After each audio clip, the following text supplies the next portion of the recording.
নমস্কার বন্ধুরা, ত্রিহান্স ব্লগে আপনাদের সকলকে স্বাগত জানাই। আজকে বাচ্চাদের জন্য আরও একটা নতুন রেসিপি নিয়ে চলে এসেছি। আজকে শেয়ার করব বাচ্চাদের একটা সুস্বাদু ও স্বাস্থ্যকর রেসিপি। আর এই খাবারটা বাচ্চাকে দুপুর অথবা রাতে দিতে পারেন। খাবারটা যেমন হেলদি তেমনই কিন্তু বাচ্চাদের অনেকক্ষণ পেট ভরা রাখবে। আমি কিন্তু পুরো ভিডিও জুড়ে নতুন মায়েদের জন্য ছোট ছোট টিপস শেয়ার করে থাকি, তাই কিন্তু ভিডিওটি পুরো দেখবেন। আর চ্যানেলে নতুন হয়ে থাকলে সাবস্ক্রাইব করে বন্ধু হয়ে পাশে থাকবেন। আর প্লিজ কিন্তু ভিডিওতে একটা লাইক করে দেবেন। চলে এলাম মূল ভিডিওতে। প্রথমেই গ্যাসে একটা প্যান বসিয়ে দিয়ে দিচ্ছি সামান্য পরিমাণে ঘি। এবারে আমি ঘিটা কিন্তু গলিয়ে নেব। তো ঘিটা আমার এখানে গলে গেছে। এবারে দিয়ে দিচ্ছি গ্রেট করে রাখা গাজর। গাজর ভালো করে ধুয়ে আমি কিন্তু গ্রেট করে নিয়েছি। এবারে ঘিয়ের ওপর গাজরগুলোকে কিন্তু হালকা ভেজে নেব। আর এখন যেহেতু শীতকাল, তাই কিন্তু অনেক ফ্রেশ গাজর বাজারে উঠেছে। আর এখনকার গাজরগুলো কিন্তু খুবই মিষ্টি হয়, তাই কিন্তু গাজর দিয়ে যে কোনো রেসিপি বানালে বাচ্চারা খুবই পছন্দ করবে। আর এইভাবে নেড়েচেড়ে কিন্তু আমি 2 মিনিটের মতো গাজরগুলোকে ভেজে নেব, বেশি ভাজবো না। তো এখানে কিন্তু আমার গাজরগুলো ভাজা হয়ে গেছে। এইবারে আমি দিয়ে দিচ্ছি এখানে অল্প পরিমাণে গোবিন্দভোগ চাল। এই চালগুলো কিন্তু আমি ভালো করে ধুয়ে নিয়েছি। আর এগুলো কিন্তু আমি 1 ঘন্টা জলে ভিজিয়ে রেখেছিলাম। এইভাবে 1 ঘন্টা জলে ভিজিয়ে রাখলে কিন্তু চালটা তাড়াতাড়ি সেদ্ধ হয়ে যায়, আর বাচ্চারা কিন্তু এই খাবারটাকে তাড়াতাড়ি হজমও করতে পারবে। তো এবারে গোবিন্দভোগ চালটা আমি কিন্তু গাজর আর ঘিয়ের সঙ্গে ভালো করে নেড়েচেড়ে মিশিয়ে নিলাম।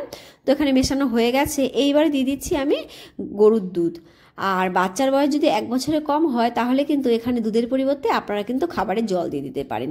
দিয়ে আপনারা এই খাবারটা রান্না করতে পারেন। আর রান্নার পরে কিন্তু বাচ্চারা যে ব্র্যান্ডের ফর্মুলা মিল্ক খায়, সেই ব্র্যান্ডের ফর্মুলা মিল্কটা দিয়ে দেবেন, তাহলে কিন্তু খেতে ভালো হবে। আর এখানে দেখুন, দুধ দেওয়ার পর গাজরের যে সুন্দর কালারটা, সেই কালারটা কিন্তু দুধের উপর ভেসে উঠেছে। আর কি দারুণ সুন্দর কালার এসেছে, দেখতেই পাচ্ছেন।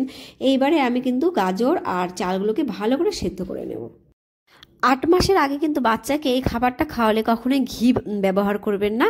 একদম জলের ওপর চাল আর গাজরটাকে সেদ্ধ করে নেবেন, না হলে কিন্তু বাচ্চাদের হজমে অসুবিধা হবে। আর এই দেখতেই পাচ্ছেন, আমি খাবারটাকে আরও একটু সুন্দর গন্ধযুক্ত করার জন্য এখানে একটা এলাচ দিয়ে দিলাম। সুগন্ধ ছাড়াও কিন্তু এলাচ বাচ্চাদের হজম শক্তি বাড়াতে সাহায্য করে। এই শীতে কিন্তু বাচ্চাদের সর্দি কাশি কমাতেও সাহায্য করে। তাই কিন্তু বাচ্চাদের বিভিন্ন খাবারে আপনারা এলাচ মিশিয়ে খাওয়াতে পারেন। আর এইবারে কিন্তু আমি এখানে একটা ঢাকনা চাপা দিয়ে এই গাজর আর চালটাকে ভালো করে সেদ্ধ করে নেব। ফিরে আসলাম 10 মিনিট পর। এইবারে কিন্তু আমি ঢাকনাটা খুলে দেখে নেব যে চাল আর গাজর কতটা সেদ্ধ হয়েছে। তো এখানে কিন্তু 70% মতো চাল আর গাজরটা সেদ্ধ হয়ে গেছে। আর খাবারটা যত রান্না হচ্ছে ততই কিন্তু কালারটা খুব সুন্দর এসছে। আর এইবারে আমি দেখুন অ্যাড করছি কিছুটা কিশমিশ। আপনারা কিন্তু বাচ্চাদের বিভিন্ন খাবারে কিশমিশ অ্যাড করতে পারেন। কিশমিশের কিন্তু প্রচুর পুষ্টিগুণ রয়েছে। আর এইবারে আমি এখানে দিয়ে দিচ্ছি অল্প বাদাম গুঁড়ো। আমি কিন্তু 2টো আমন্ড বাদাম সারা রাত জলে ভিজিয়ে রেখেছিলাম, তারপর কিন্তু গ্রেটারে ভালো করে গ্রেট করে নিয়েছি।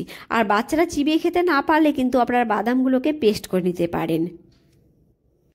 এইবারে কিন্তু আমি আরও খানিকক্ষণ ফুটিয়ে নেব, যাতে খাবারটা পুরোপুরি সেদ্ধ হয়ে যায় আর দুধটা আরও বেশি ঘন হয়ে যায়। দুধটা কিন্তু যত বেশি ঘন হবে, খাবারটা কিন্তু ততটাই বেশি টেস্টি হবে, আর বাচ্চারাও কিন্তু খুব ভালো খাবে। গোবিন্দভোগ চালে কিন্তু ফাইবার রয়েছে, তাই কিন্তু এটা বাচ্চারা খুবই সহজে হজম করতে পারবে। এছাড়া কিন্তু রয়েছে আয়রন, যা কিন্তু বাচ্চাদের আয়রন ঘাটতি পূরণ করতে সাহায্য করবে। তো ফিরে এলাম খানিকক্ষণ বাদে। এইবারে আমি এখানে অ্যাড করে দেব অর্গানিক আখের গুড়। আমি কিন্তু আমার বাচ্চাকে এখন এই গুড়টাই খাইয়ে থাকি।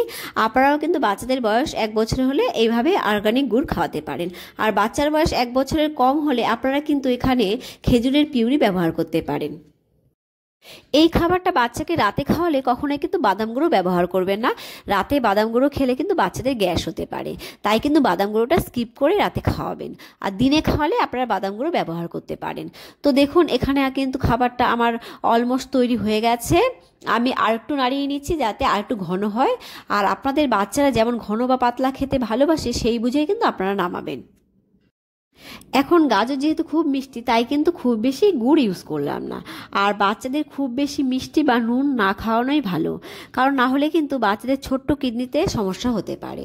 আর এই পর্যায়ে কিন্তু আমি এলাচটা ফেলে দিলাম, না হলে কিন্তু বাচ্চাদের গলায় বেঁধে দিতে পারে। তো আমার খাবারটা এখানে রেডি হয়ে গেছে। এইবারে কিন্তু আমি খাবারটা নামিয়ে নেব। তো আমি এখানে বাটিটা নিয়ে নিলাম, এবারে কিন্তু খাবারটা ঢেলে নিচ্ছি। খাবারটা কিন্তু খুবই টেস্টি হয়েছে, আর এটা শুধু বাচ্চা না, বড়রাও কিন্তু খেতে পারবে। আর যেসব বাচ্চারা মিষ্টি খাবার খেতে পছন্দ করে তারা তো এই খাবারটা খুবই পছন্দ করবে, আর যেসব বাচ্চা মিষ্টি খাবার পছন্দ করে না তারাও কিন্তু করবে, যদি আপনারা মিষ্টিটা খুবই কম দিয়ে করেন তাহলে। আজকের রেসিপিটা কেমন লাগলো জানাবেন, আর আমার ভিডিওতে এই পর্যন্ত থাকার জন্য আপনাদের অসংখ্য অসংখ্য ধন্যবাদ। আর আজকের ভিডিও কিন্তু এই পর্যন্তই, দেখা হবে আরও একটা নতুন ভিডিওতে বাচ্চাদের জন্য আরও একটা নতুন মজাদার রেসিপি নিয়ে। বাচ্চাদের ভালো রাখবেন আর আপনারাও ভালো থাকবেন। Thank you for watching my video. Bye by.